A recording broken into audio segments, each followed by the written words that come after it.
the vibe, the pride, the power. This is Charge. Hey, yo, Buffalo, you're gonna love this one. Nah, I lived in a lab making this joint. Hours turned to days until it was perfect. Bill's Mafia in the house. It's the Queen City anthem, built on grit and grind. Buffalo style, yeah, one of a kind. Snow falling heavy, but the fire burns bright under them stadium lights. The Mafia ignites, we hold it down, loyal through the pain. Every snap, every hit, it's the charge we sustain. From the fans to the field, it's more than a game. It's a family, a legacy, remember the name. Charge up the field, let the crowd take flight. Buffalo's heart, shining so bright. Feel the energy under stadium lights. Bill's Mafia strong, it's the charge tonight. Yeah, we hold it down. In the 716. Let's go. From the tailgates lit to the thunderous sound, you can feel the passion when the Bills come around. It's a blue-collar love, built tough and true. From the heart of the city to the red, white, and blue, we bring that heat, even in the cold. With every drive, another story unfolds. It's Buffalo pride, yeah, the Mafia way. Under them lights, we making plays.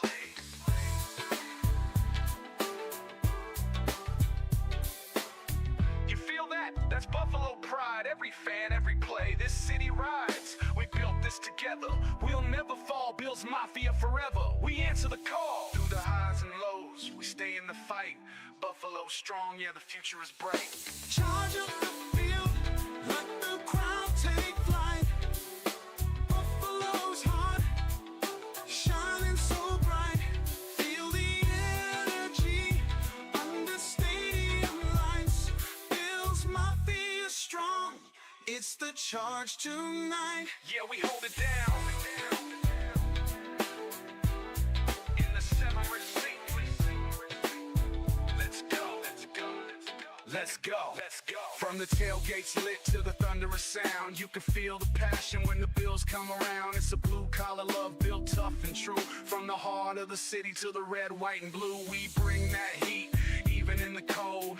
With every drive, another story unfolds. It's Buffalo pride, yeah, the Mafia way. Under them lights, we making plays. You feel that? That's Buffalo pride. Every fan, every play, this city rides. We built this together, we'll never fall. Bill's Mafia forever, we answer the call. Through the highs and lows, we stay in the fight. Buffalo strong, yeah, the future is bright. Charge up the field, let the crowd take flight. Buffalo's heart, shining so bright. Feel the energy under stadium lights. Bill's Mafia strong, it's the charge tonight.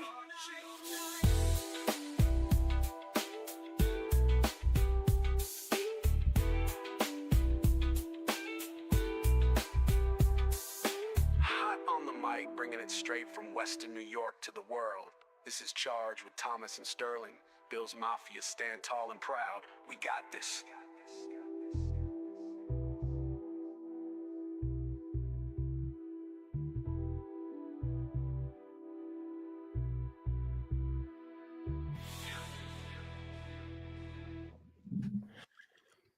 Yo, what is up in this thing, man? The Bills have slayed a dragon, not the dragon, but they slayed a dragon.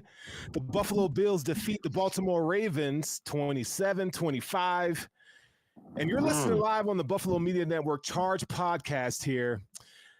Me and TD are doing a damn thing, giving it to you live post-game show mode. And I'll tell you what, man, I'm coming down off the whatever you want to call it, the jitters, your stomach feeling like it's just all in a knot. I mean, there are so many things to talk about tonight. We're going to get into some of those storylines. We're going to get into the box score, some of the things we like and we don't like. But TD first, man, how are you doing right now? You know, I said from the onset it was going to be 31-20. And at one point it looked like it was going to be. In fact, at one point at the end of the first half, it looked like it was going to be an absolute ass kicking.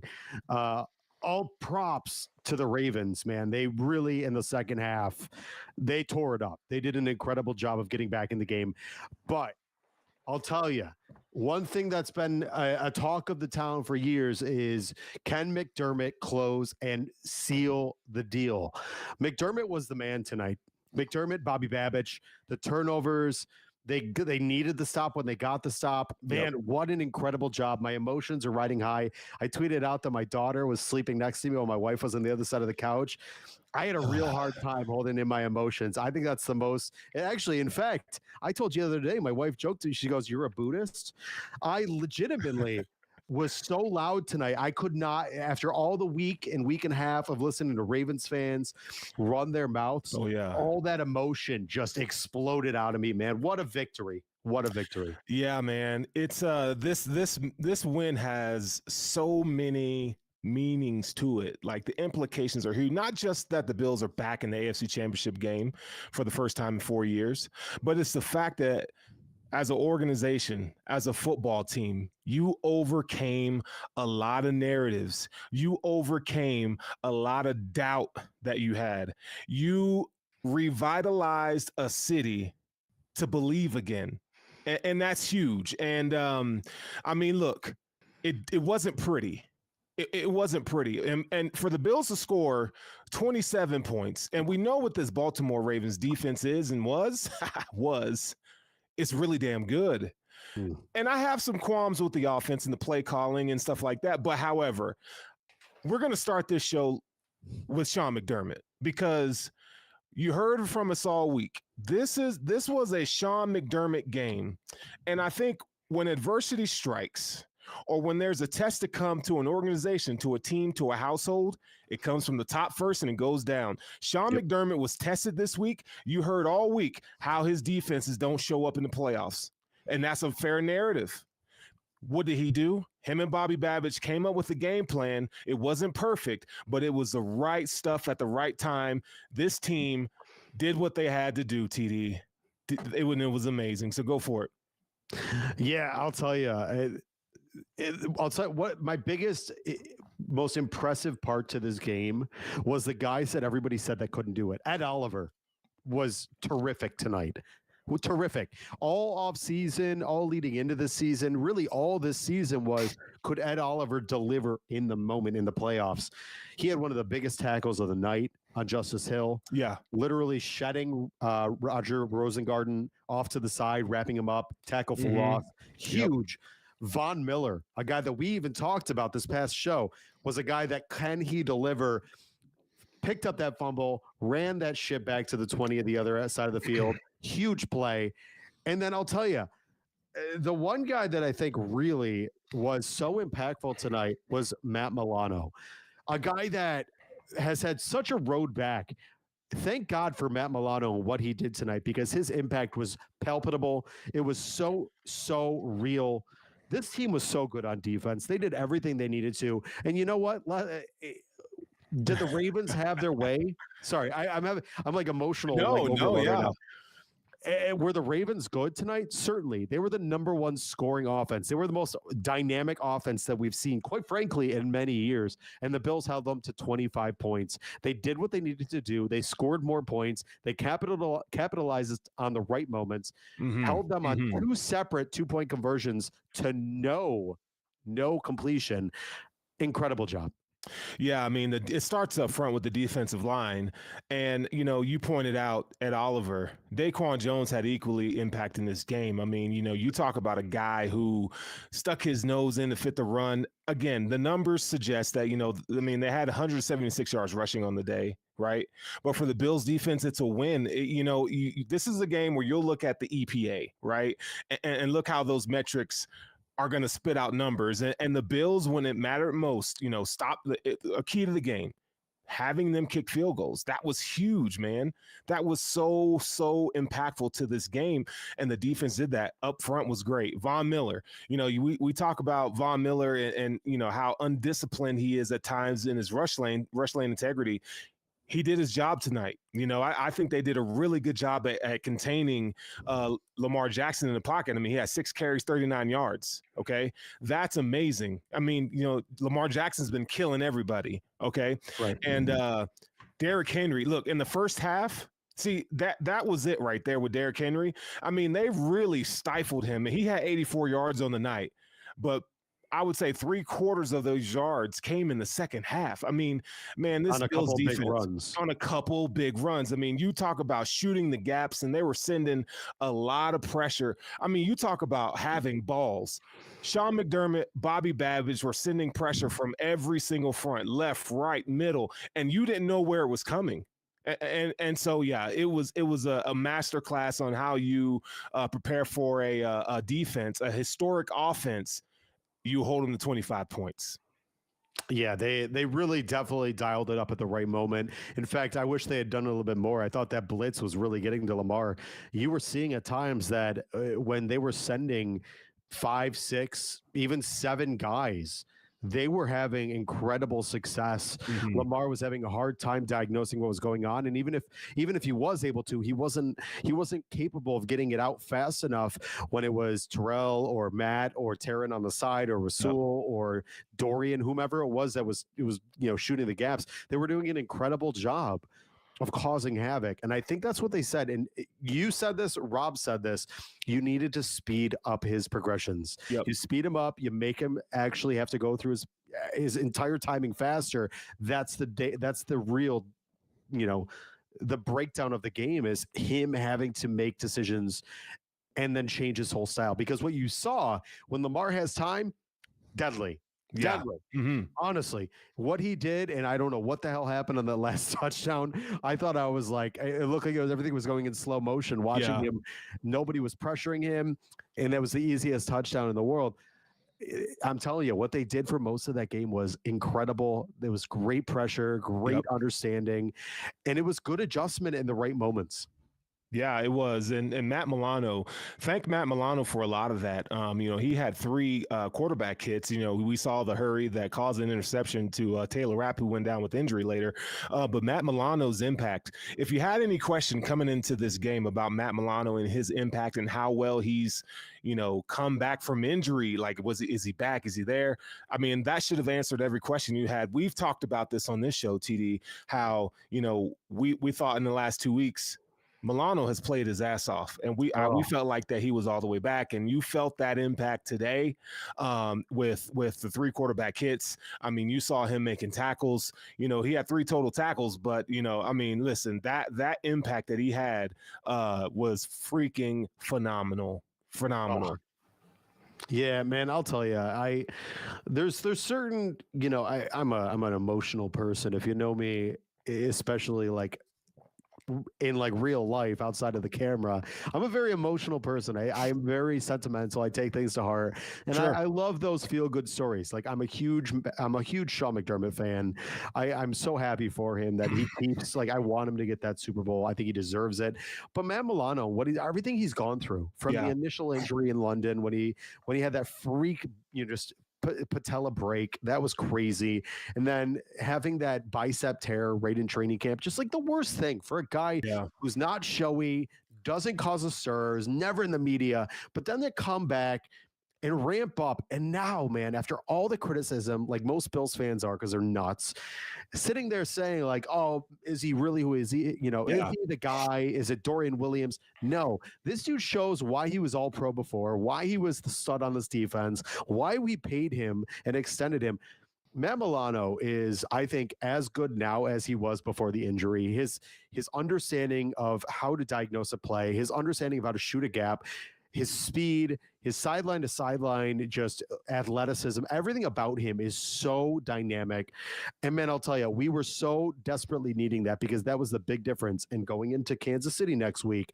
That was the huge Achilles heel to this Buffalo Bills team, not having Terrell Bernard, not having Matt Milano. Last year, we had Tyrell Dodson and AJ Klein. Now you have Terrell Bernard and Matt Milano going into this game. You couldn't be happier with a guy who's ascending into the perfect moment. Yeah, man. This defense, one of the themes or the narratives that we saw this season, yeah, the Bills defense is this and that. They give up a lot of yards, which is true. But the one thing that you can hold your hat on and hang your hat on is these guys forcing turnovers. And we saw 3 of them tonight. Taylor Rapp with the interception. My favorite turnover, though, was the one. Von Miller, that was phenomenal. That was great, right? But Terrell Bernard in crunch time, man, forcing that ball out. He forced it out on Mark Andrews, and on the replay you saw him punch that ball, make a conceited effort to punch that ball out and recover it. I mean, that is the glue that's championship caliber football. You saw a very balanced attack from offense, defense, special teams, and that's the kind of thing that's going to take you or can propel you to get to a title, to get to the Super Bowl. Now you do have another, beast that you got to take down in Kansas City. And we'll talk about that later. We got all week to talk about that. But right now we're going to talk about what the Bills have done. So let's go over the box score. I always feel like when you do a post-game show, you go over the box score because that tells you the story. So we'll start with Lamar Jackson, 18 to 25, 254 yards, 2 touchdowns and an interception. He took 2 sacks, okay? Lamar, listen, I think the stats are a little bit deceiving. I think the Bills, again, did a really great job of hemming him up. TD, you mentioned earlier about the pressure that he was facing because of those simulated pressure looks. What do you think? I mean, if you're Lamar Jackson, what do you got to be thinking now? So if you watched what happened, most of his production was on just a few plays, quite frankly, which doesn't diminish anything, but it definitely tells a story and it paints a picture that most of what he did was a way to kind of keep him hemmed in, right? And those pressures, right, that they went, whether it was kind of a creeper blitz or whether it was an actual like a send on full out blitz like they did many times, that's going to tell people that, at least not only other teams, but Lamar himself, that you have to now pivot. Right. Because it's very, very obvious that Lamar, even though technically this year, and we talked about this, that the last 6 games of the season was not a true fact of what Lamar was, right? Like the stats were inflated because of who he played. Right. If you look at it now, those blitzes really tell you, not only in regular season, but in postseason, that Lamar can be had. And I think that's important because in a game like this, where most of the offense, even though they said that Derrick Henry was not the reason that Lamar was what he was, though we very clearly, after today, found out that Derrick Henry was the reason for this this close encounter. If you can do certain things to Lamar, you're going to be able to keep him within hand's reach. And I'll tell you, if they didn't have Derrick Henry, as good as Justice Hill was, they weren't in that game. They would have got blown out. For sure. And that tells you everything that game was, is that, and Lamar had some good throws, but a lot of those throws, like I told you, were busted coverage throws. Yep. And that happens when Taylor Rapp goes out. That happens when the ground is bad, when you can't pivot, step, and move. Like those little nuances in a football game like that have huge implications. So like you're saying, I think that the blitzes tell a huge story, more so than the stats perceive. Yeah, the blitzes they tell a big story. And you go to the receiving core of Baltimore. We know Zay Flowers not available for this game. Now, they did find some production from Isaiah Likely, Rashad Bateman, those two guys, 73 and 66 yards respectively. Mark Andrews even had a sighting for 5 for 61. So, we saw that these Bills, they went into more man coverage. I don't have the percentage of those snaps, but I guarantee you after I watched the film this week, you're going to see that they were in man coverage a lot. Like just to, they spend so much. We've seen the uptick in man coverage over the past few weeks. I didn't expect to see that much. And for a team that hasn't played much man coverage, I feel like they answered the call. They were able to be on those assignments and force Lamar Jackson to some decisions and throws that he didn't want to make. So altogether, they had 18 receptions, 254 yards, 2 touchdowns. Now, you could say, they had that one to Likely early in the game, and then you saw the one for the touchdown. But after that, I mean, they really did a good job. I mean, the tackling was impeccable. You didn't see a lot of missed tackles in this game from the Bills, some open field opportunities, and they were able to do that. So that's enough about Baltimore on the offensive side. I think we should now talk about the Bills. Let's talk about Josh Allen and these boys. I'll tell you what I didn't like at first before we get into the numbers. I didn't like the amount of times we ran the ball with James Cook coming out of the half. Look, that Baltimore front is just really good. I feel like they need to make some adjustments there. I didn't think that they'd run the ball this much today. 36 attempts. That's a lot for a Ravens defense that only allowed 3.5 yards a carry. Now the Bills got 4.1 yards a carry, so kudos to them. We probably should also mention that this Buffalo Bills offensive line and this running game altogether is probably better than what many people give them credit for. Yeah, I'll tell you, really, honestly, most of those stats, they don't look great, but a lot of them are really, unfortunately deflated because of Josh and James, right? I like James in certain moments, but for the most part, I really had wished they had leaned on Ty Johnson. Ty Johnson and Ray Davis, I thought really hit the holes. I think they were more effective in a duster type of running where you're playing in between the tackles, between the A and B gap. I think they were they were really showing what they could actually do. James was fine, but I don't think this was the game for James, and that's fine. You got to keep running him. It's okay. And it worked at certain moments. He had his moments where he was able to get those extra yards and keep it for kind of above the chains. I think the offense overall did a nice job. I don't like the conservative aspect after the second half. Yeah. I think had they gone ahead and scored in that first drive, that kind of adage of if you could get that double dip, I really think the game would have been over, right? Like, yeah, it's 27-25 at the end of the game. That would have put them up 28-10. I'm not sure the Ravens would have been able to continue to running the ball. Derrick Henry would have basically been eliminated from the game plan, and it would have all been on Lamar. I think what they did, though, at the end of the game where they really milked that clock, put a ton of pressure on Lamar, made him really have to change the way he wanted to play. I think it was an incredible job by the offense to kind of pivot at the very end when it was necessary. And I'll tell you, I keep saying this about Josh. It wasn't a spectacular stat line, 16 for 22 for 127, but what he is right now, which has been such a prolific piece of his offense, he's been so efficient. And what you need from Josh, because for how many years before it was all about these gaudy statistics, and that's fine if you're winning by some god-awful number. But when you're playing these really close games like the Ravens, like next week against the Chiefs, you need Josh to hit these throws when you need him to hit. And quite frankly, for most of the game, he was hitting these dynamic throws, putting the team in position to win. And that's what you want. And I think that the offense was truly humming. It was in a good position. And I'll be honest with you, and somebody else tweeted this, I still think Joe Brady hasn't tapped into everything. I think he's holding back for next week. Yeah, and you saw that. I mean, well, you hope that that's what he's doing. This was, again, their concentration was focused on the run game. The elements weren't great. They wanted to limit the possessions that Baltimore had, and I understand it. I get it.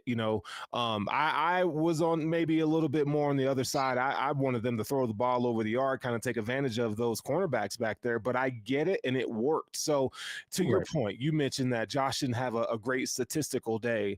I do feel like they put him in some unfortunate passing situations where, you're running it on first down, right? And then you get to third down and it's third and medium to long. And you're like, Josh, I need you to bail us out here. And it necessarily doesn't work that way. There needs to be a little bit more rhythm in the offense. But again, it's super cold. And these Ravens, man, look, you saw them play a lot of man coverage. And we know for these Bills receivers, separation is not their forte, especially when you can't cut and use, quick movements to get yourself open. So kudos to Zach Orr for for that game plan that they had. But guess what? It wasn't fucking enough. It wasn't enough because Josh Allen found ways to make plays when it counted. And I'll say this, and I'll let you go here. Josh Allen didn't have a great statistical game, but guess what? Josh Allen in the playoffs, historically, he will be back. I mean, he will put up some numbers next week against that Chiefs defense. You mark my words. I love the fact that the Bills found a way to get it done without Josh having to carry him. And that's one of the things about the narrative that I want you to talk about, T. Talk about that narrative that, yes, Josh has to carry. You know, I even came in here and said the Bills have to score 35 points to win this game. Well, they only scored 27. Talk to me about that narrative right there. I'll tell you, bro. The Bills right now are in a perfect spot, right? We've seen what the Chiefs are, but the narrative around the Buffalo Bills and what they need to do and getting just past whether it's the Ravens and Lamar, which was a huge point. I mean, I talked to you about this past week. This was such a huge stepping stone for this team because getting back to the AFC Championship, a place that they hadn't been since 2020 right. or 2021, excuse me, was something that they needed to do to really change, especially for a team that was supposed to be the third place team in the division, a team that was supposed to be regressing. The fact that they are now back there changing the narrative is huge, but even more so, it's a chip on the shoulder of these guys who all week long were the underdog at home, first time in 42 games. They were a team that, for most analysts, even Nate Burleson, who sat there and asked Bills fans for mercy, fuck that guy. He literally sat there and was asking for forgiveness. Yet, even through all that, still picked the Ravens to win tonight. See you later. Ask for mercy again next week. The Bills continue to prevail against all odds right now. And that's such a big deal because you know what? This is a team that wasn't supposed to be good. This was a team that continues to be just another anchor to Buffalo, right? Like Josh Allen is that guy that keeps pushing this team over the limit, and he's doing it against all odds, but even more so next week, right? We're going to talk about the Kansas City Chiefs. And like you said, we're going to talk about them all week long. We're going to break this down because, man, what a hell of a matchup. This is going to be such a fun week. And I'm glad it's happening because I wasn't ready for the Bills to be done. I really wasn't ready for the season to be over, and I'm glad we can continue. Yeah. The Bills right now and the narrative around them, if you can get past, this changes everything. Yeah. I mean, Sterling, it changes everything. Yeah. I mean, listen, you saw the Commanders with an upset, right? So it's Commanders and Eagles, and I venture to tell you that, you know, for those of you who don't know, the Commanders beat the Eagles once this season.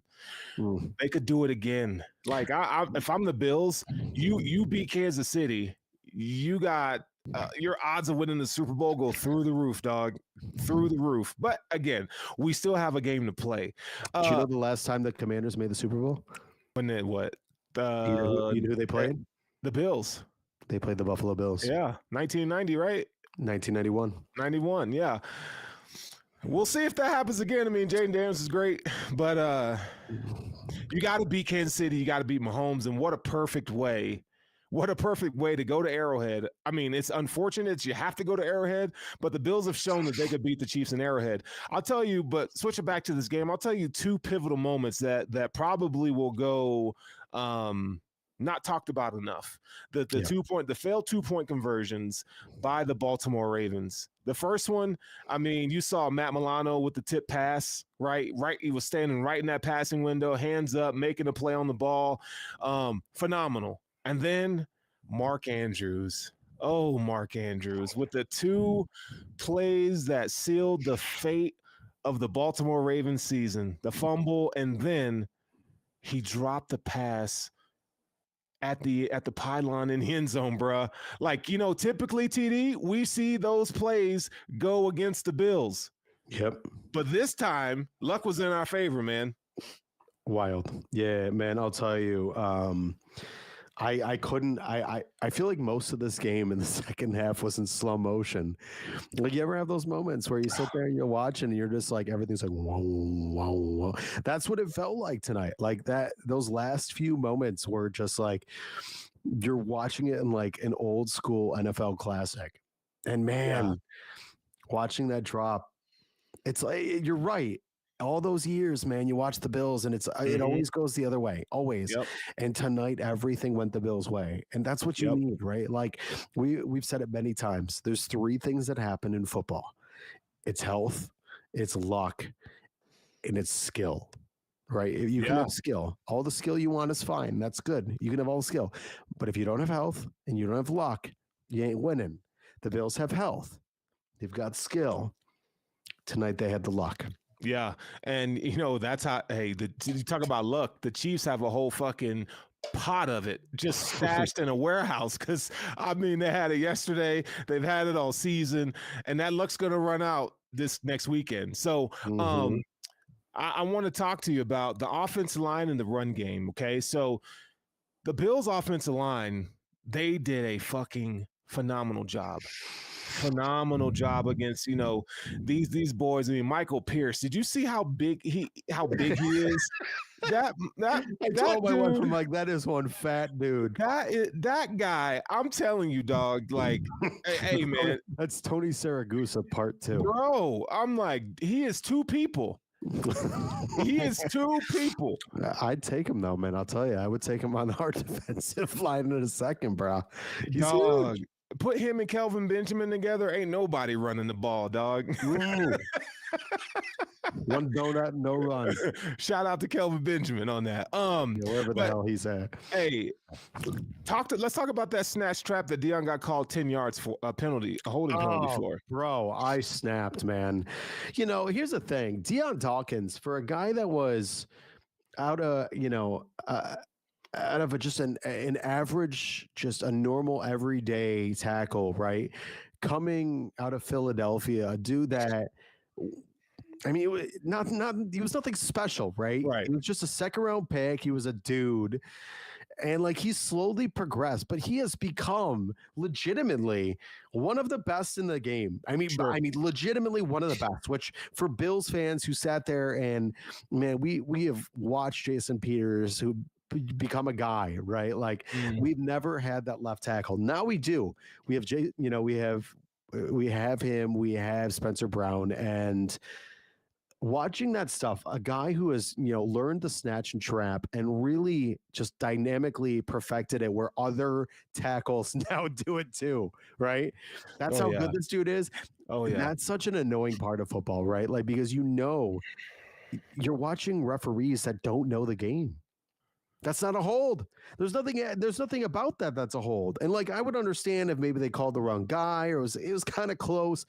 It wasn't. It was one of the best moves. And here's the thing. It is an Aaron Kromer special because Aaron Kromer, which should be paid through the moon, and whatever they got to do to keep him forever, do it. But Aaron Kromer, and for anybody who doesn't know, Aaron Kromer, the offensive line coach, he does not work to get everybody to do one thing. What he does, he emphasizes their skill set and literally bolsters what they do really well. Well, Deion Dawkins is not the same as Spencer Brown, right? And Spencer Brown's not the same as Connor McGovern, nor is he Osiris Torrance or David Edwards. They work on what works very well for each one of them, and they find like those finite details. They emphasize, elevate, and literally make those a fine-tuned point of their game. Well, that is something that Deion's really good at. And it pisses me off because the one thing this dude does incredibly well, outside of jumping the gun too often and getting these false starts, you get called on. I don't know what to tell you, man. And I know you are the all 22 coaching guru. Let me hear what you have to say, because that's got to piss you off to hell. Yeah, I mean, Deion Dawkins, you talk about his alignment and depth where he starts off. Dog, it's like he is changing the way offensive linemen are going to start playing and lining up. But yeah, I mean, you look at that. Deion's been doing it all season long, and that's not the first time that he's been called for holding on that. But what I do love, though, that he had the wherewithal to go talk to. You saw him talking to the ref as the TV panned away. You saw him talking to the ref on a timeout. And I'm like, yes, Deion, like you need to let him know, like, hey, this is what I'm doing. You guys need to make sure you're paying attention to this because I've been doing this all season long, and to his credit, it didn't happen again. The Bills only had one penalty Okay, one penalty for 10 yards. Now the other ones they threw flags, but there was already yardage gain, so the other team declined it. But what Right. Deion Dawkins was able to do, the congruency in the run game from the guards, David Edwards particularly, I feel like at times he's your weakest link on the line. It varies from week to week between him and Osiris Torrance. You saw them. The communication was there today.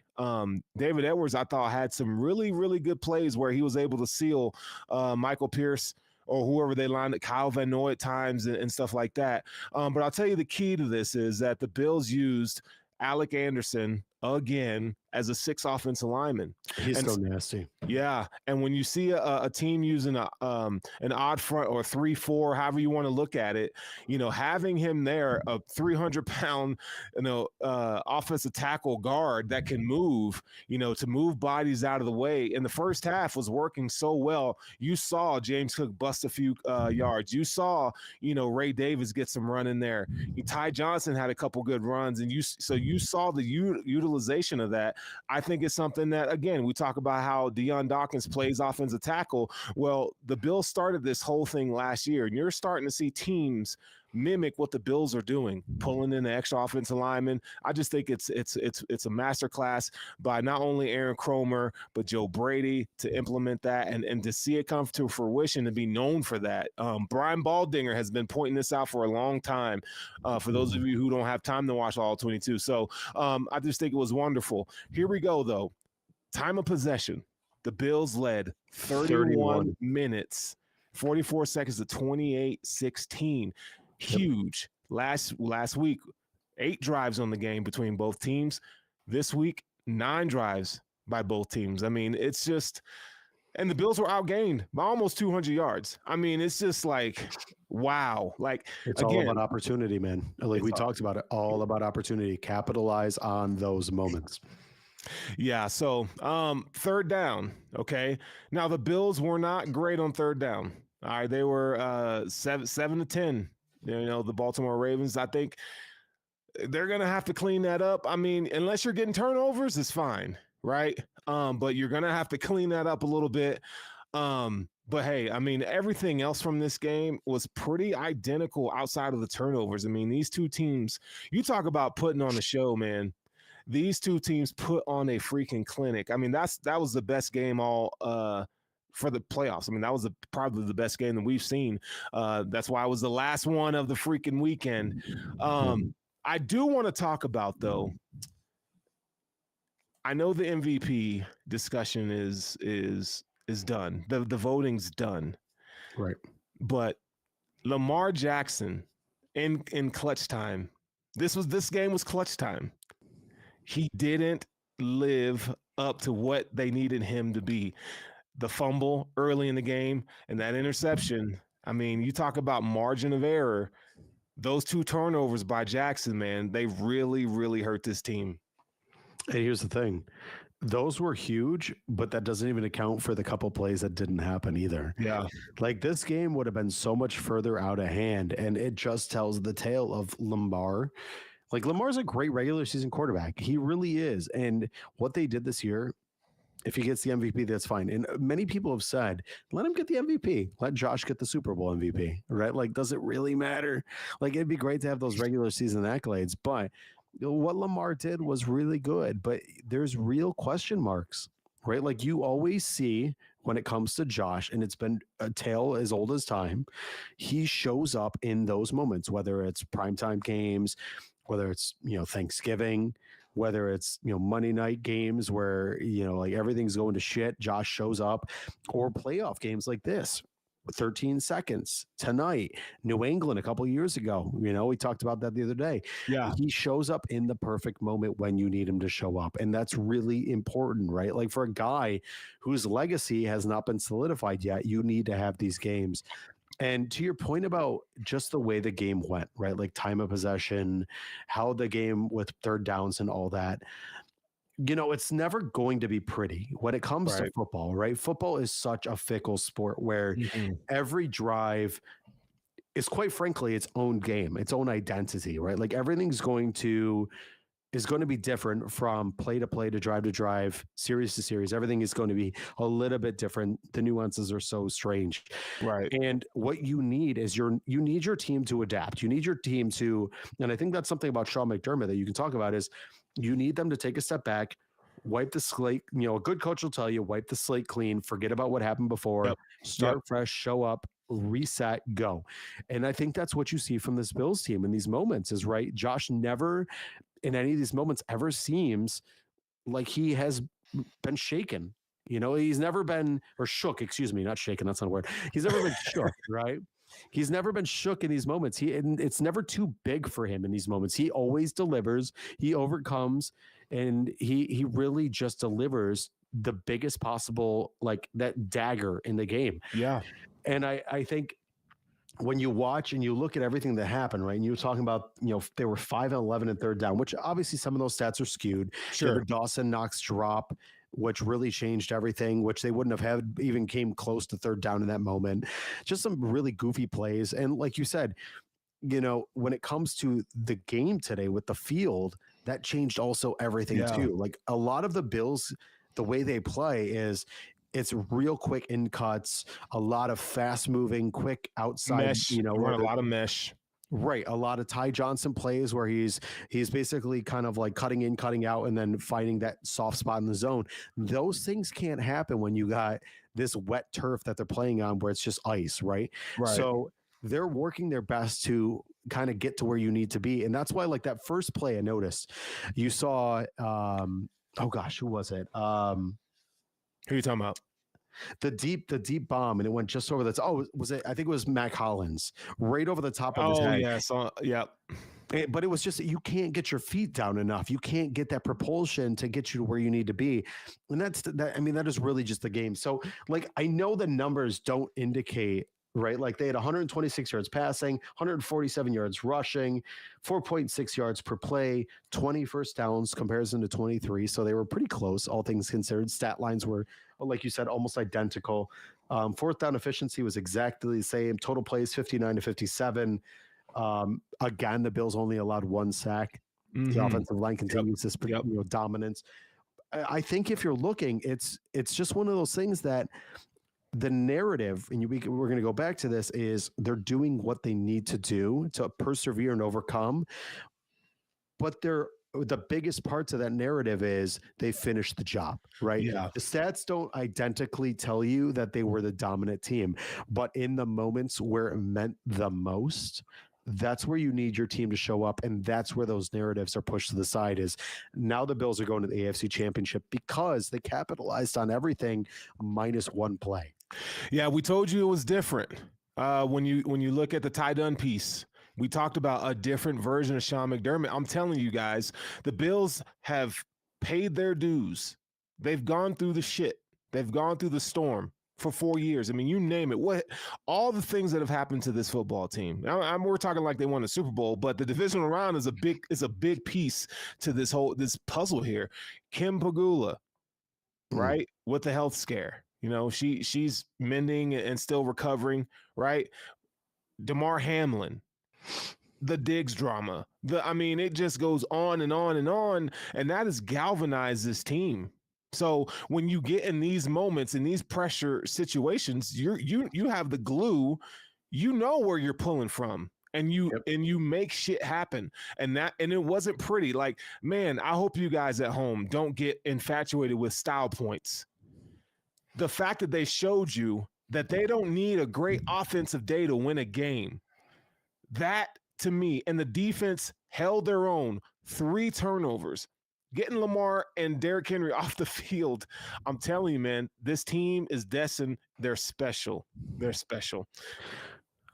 Yeah, I want to piggyback off that. When it comes to football, a win is a win is a win. And you say it countless times, right? Like, I know people love to see, and of course, all of us do, myself, Sterling, Ian, behind the scenes, which, Yeah. first and foremost, excuse me, want to thank you guys for watching tonight and always at the, Charge Buffalo podcast, but the Buffalo Media Network want to, thank you for that. Rate, review, subscribe. We appreciate all support so far.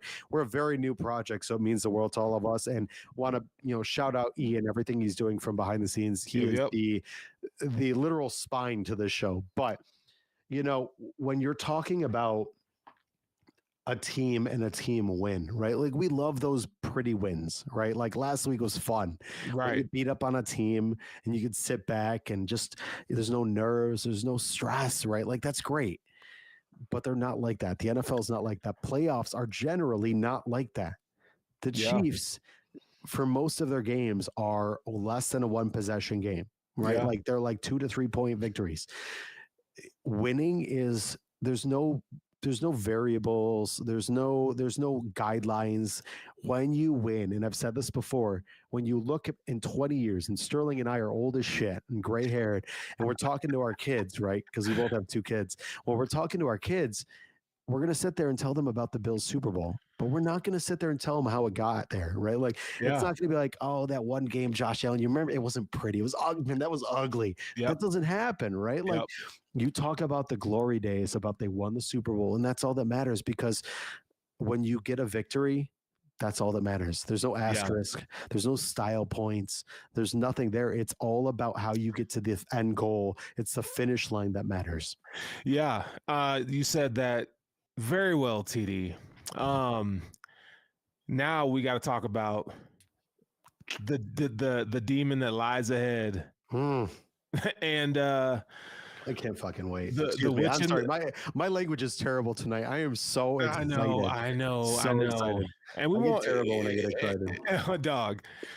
I mean, we're not gonna go too in depth on the Kansas City Chiefs because we got all week to do that.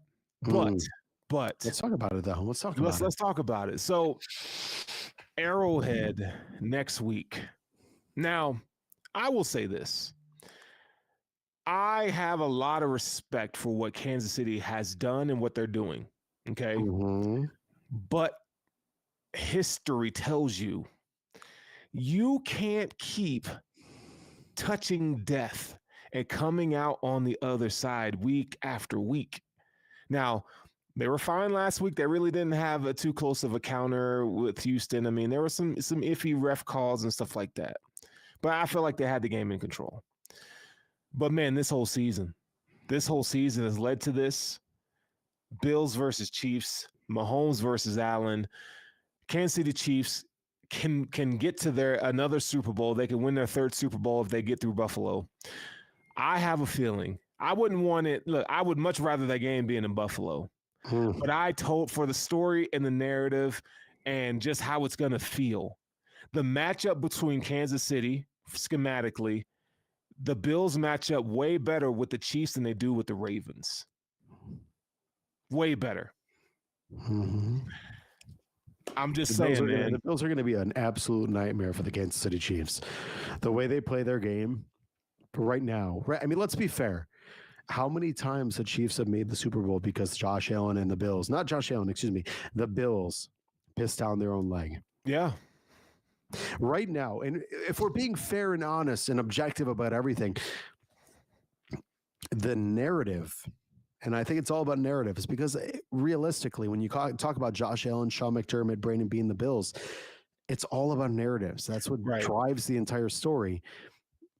You're talking about a few moments that really change everything, right? Like the 13 seconds. Most people believe if they had beaten the Chiefs in 13 seconds, they're winning the Super Bowl, right? Yeah. Last year, you beat the Chiefs, you're going to the Super Bowl, like almost guaranteed. Those are those moments. That's the difference of just a few plays. And right now, I truly believe watching the Chiefs, they're not like, listen, are they still the Chiefs? Sure, they're Patrick Mahomes.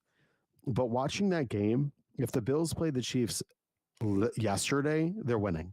That game was not impressive. And that's why I look at a game like tonight. And I tweeted this out, and Ravens fans, ironically enough, agreed. It was the only time I ever agreed with a Ravens fan. But I said, whoever wins tomorrow night's game, this was yesterday, was going to be the Chiefs on Sunday. of next week. Yeah. I truly, truly believe that tonight's game is the AFC Super Bowl delegate, right? Yeah. And I think right now, when you look at the Chiefs, I think that they've got some good things, but in all reality, they are not. And I keep saying they're not the same Chiefs, which we've said about the Patriots and the Chiefs many times. They're not the same Chiefs. You have to do the job.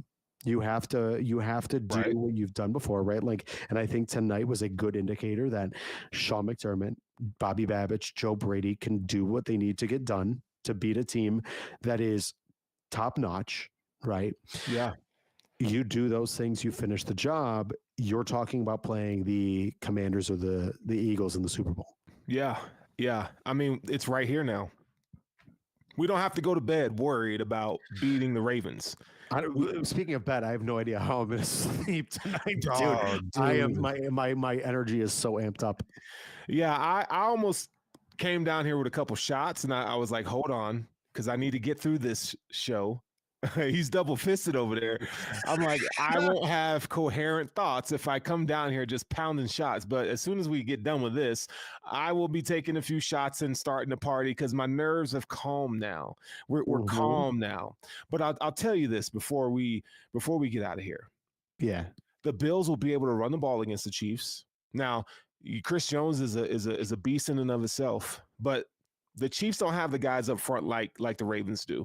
I mean, they got 3 guys that are 330 pounds plus that can plug up a couple gaps, right? And start at the point of attack. The Chiefs, they're good. They got a good front, but they're not that. They're not that front 4, right? So you're gonna see an advantage there. I think the Chiefs, in terms of their coverage linebackers, I think they're better than what we saw tonight against the Ravens.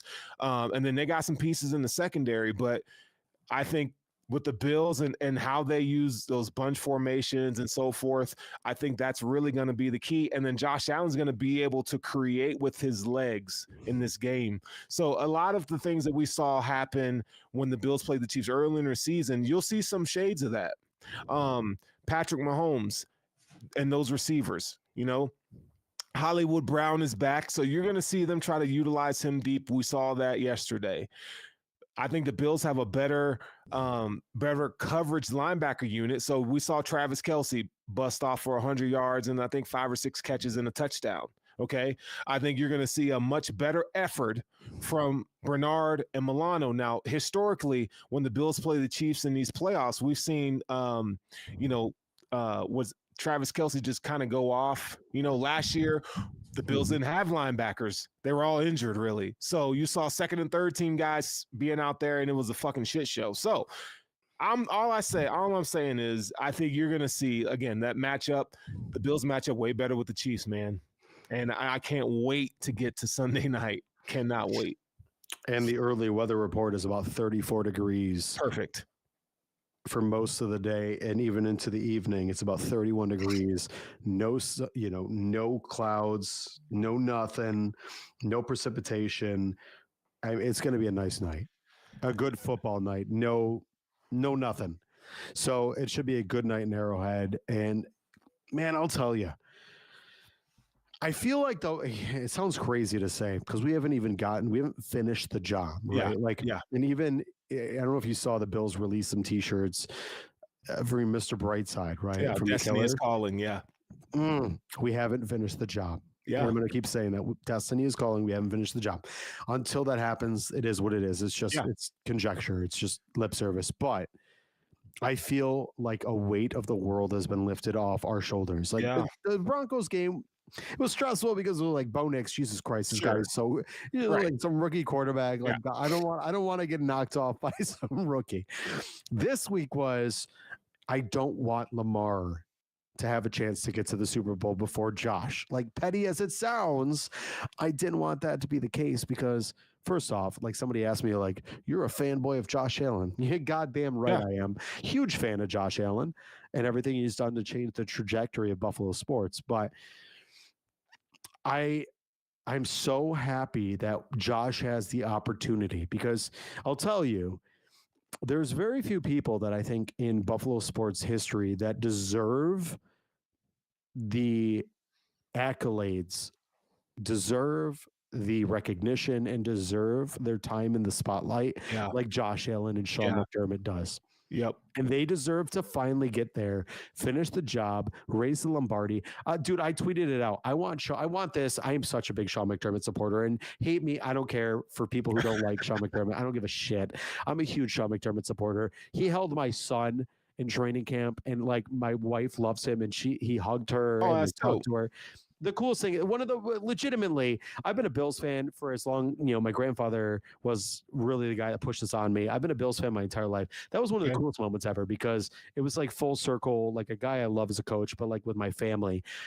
I want it so badly for him because all the shit this guy has been delivered hand and fist to him. And he's such a good coach, and him and Josh deserve their time in the sun. I can't wait because the narratives are now changing. And I'll tell you this much, Sterling. You win this week, and man, the conversations are going to be crazy. Yeah. It's going to be Dog, crazy talking about the Buffalo Bills going to the Super Bowl. buddy, something that we haven't talked about since 1994. I was 6 years old, man. I didn't talk about that when I was 6. Dog, I didn't talk about anything when I was 6. bruh. I mean, so yeah, I want to get through this week. I want to enjoy tonight, and we're gonna talk a lot about the Chiefs. There's a lot to talk about. A lot of film to crunch, and since the Bills played the Chiefs then, and I'm going to be giving that to you guys on Tuesday and Thursday. Real quick though, I want to give a shout out to those of you who are in the chat listening to the show. Sierra Poteet, you're in here. John Sorva Young, this is your second night in here. We saw you yesterday. My guy Rob Crippen let me in. We'll get you in on the show sometime, big dog. And then Pal Patero, thank you guys for your support. Madison Smith, Madison has been watching me and Rob for quite some time. Big fan of the show, and so we couldn't do this without y'all support. So again, man, this show is growing. So make sure that you're liked, follow, and subscribe to the Charge Podcast here, Buffalo Media Network, because we're gonna be giving you guys great content for a long time, bro. And I'm just fucking excited. Like, it's time to drink, dog. I'm just telling you. It's time to drink. Kiss the baby, kiss the wife, whatever you got to do. And we both have tomorrow off. And we both got tomorrow off. This show doesn't stop. I feel like we're train wreck sports. Man, I'll tell you, like you just said, the biggest thing is for me, this show it's been a passion project for Ian and I, but bringing you on, and I told my wife told me, she's like, dude, you guys sound like so good. She's talking about you, by the way, Stirls. This show is so good right now, and I'm so glad for where it's going, and I'm excited for where it's heading. But I'm excited because we have something to talk about. Sure, right? Like we've got a team that, in all reality, this wasn't supposed to be the year, right? Like. What I don't know what the line is. Like that's not supposed to be the guy. Like she's not supposed to be him. I'm talking about a movie and I can't think of the name of the movie. But this is not supposed to be the team, right? Like this is not supposed to be the moment for the Buffalo Bills. But there's an opportunity for a team that is achieving greatness beyond their own measure, and I think we are in such a good opportunity to see this team ascend beyond what we've ever imagined. And here's the thing. The past 5 years, whether it was with, Stephon Diggs or even before that when it was John Brown and Cole Beasley, we've had so much glory with this team, and I don't even think we've reached the pinnacle yet. I think Josh Allen is really becoming the guy in front of our eyes. What he's doing, like, man, this game was. I didn't think there was a Josh Allen moment tonight. I really didn't think there was. I didn't think there was for a divisional round. Like how many divisional games we've seen under Josh Allen where there was like that moment where you're like, damn, you sit back and there was none of that. Nope. It was just smart, efficient, just really like a really good game from a quarterback that I think there's so many detractors. And I think that tells you what did he have? I'm gonna bring this up. 127 yards. Josh Allen had 127 yards passing, and they put up 27 points. Yeah, hell yeah. I mean, it's a beautiful thing, man. It's a beautiful thing.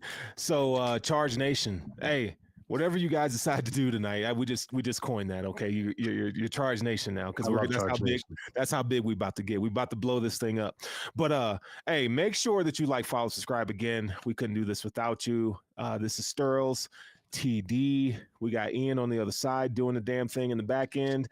You'll see me and Rob here on Tuesday night, and then me and TD on Thursday. And with that being said, go Bills, beat the Chiefs. You guys live in peace, and we'll see you this week. Big dubs, brah. Hot on the mic, bringing it straight from Western New York to the world.